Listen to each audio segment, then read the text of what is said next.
यात्रा निकलने वाली है वो बेहद खास होने वाली है, क्योंकि इस बार की यात्रा ऑपरेशन सिंदूर के नाम होने वाली है और हर साल कांवड़ की यात्रा इसी तरीके से निकाली जाती है।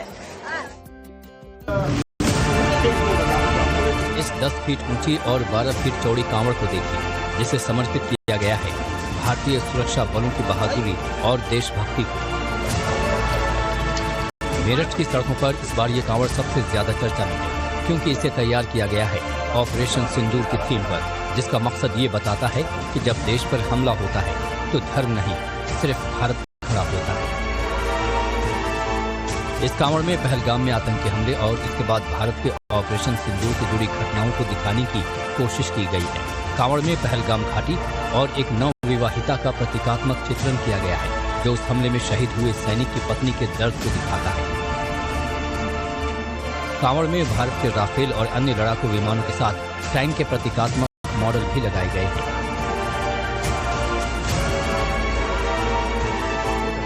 इस विशेष कांवड़ को हरिद्वार से लाकर मेरठ के प्रसिद्ध औघड़नाथ मंदिर में जलाभिषेक किया जाएगा।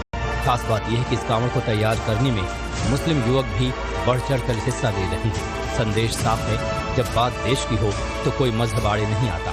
इससे पहले भी ये युवा बुलडोजर कांवड़ जैसे अनूठे कॉन्सेप्ट पेश कर चुके हैं, जो सोशल मीडिया से लेकर यात्रा मार्गों तक चर्चा में है।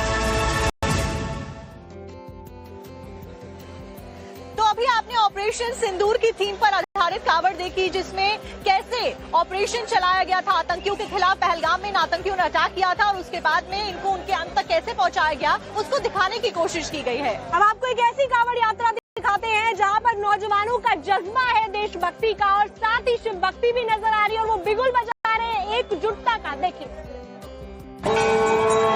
भाई बहनों के नाम। इन कांवड़ियों की गाड़ी पर एक बैनर भी लगा है, जिस पर लिखा है, पहलगाम में हुए आतंकी हमले में मारे गए हिंदू भाई बहनों की आत्मा की शांति के लिए 151 लीटर जल उनके नाम। ये टोली और इनकी गाड़ी पर लगा पोस्टर ये महज एक कांवड़ नहीं बल्कि एक संदेश है, क्योंकि 151 लीटर जल लेकर निकले ये कांवड़िए जब मेरठ पहुंचेंगे तो भगवान शिव का नाम भी गूंजेगा और शहीदों को श्रद्धांजलि भी मिलेगी।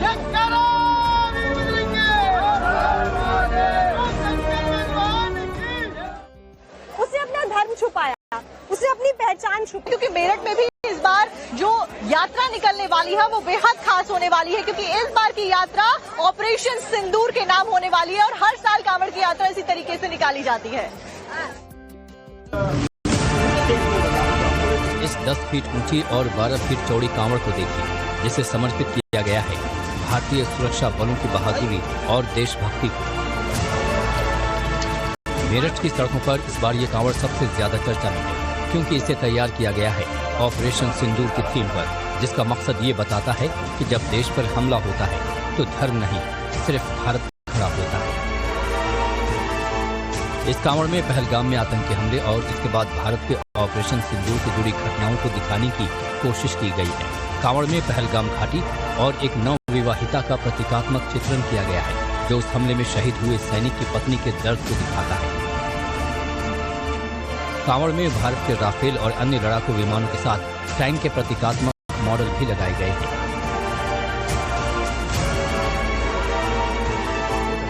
इस विशेष कांवड़ को हरिद्वार से लाकर मेरठ के प्रसिद्ध औघड़नाथ मंदिर में जलाभिषेक किया जाएगा। खास बात यह है कि इस कांवड़ को तैयार करने में मुस्लिम युवक भी बढ़ चढ़कर हिस्सा ले रहे हैं। संदेश साफ है, जब बात देश की हो तो कोई मजहब आड़े नहीं आता।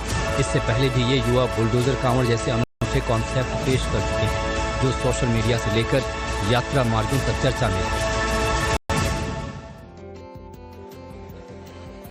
तो अभी आपने ऑपरेशन सिंदूर की थीम पर आधारित कांवड़ देखी, जिसमें कैसे ऑपरेशन चलाया गया था आतंकियों के खिलाफ। पहलगाम में इन आतंकियों ने अटैक किया था और उसके बाद में इनको उनके अंत तक कैसे पहुंचाया गया, उसको दिखाने की कोशिश की गई है। अब आपको एक ऐसी कांवड़ यात्रा दिखाते हैं जहां पर नौजवानों का जज्बा है देशभक्ति का, और साथ ही शिव भक्ति भी नजर आ रही है और वो बिगुल बजा रहे हैं एकजुटता का। देखिए,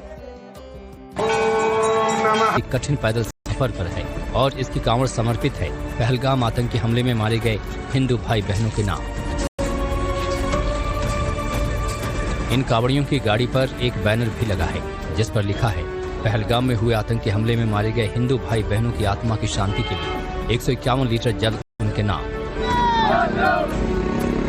ये टोली और इनकी गाड़ी पर लगा पोस्टर ये महज एक कांवड़ नहीं बल्कि एक संदेश है, क्योंकि 151 लीटर जल लेकर निकले ये कांवड़िए जब मेरठ पहुंचेंगे तो भगवान शिव का नाम भी गूंजेगा और शहीदों को श्रद्धांजलि भी मिलेगी।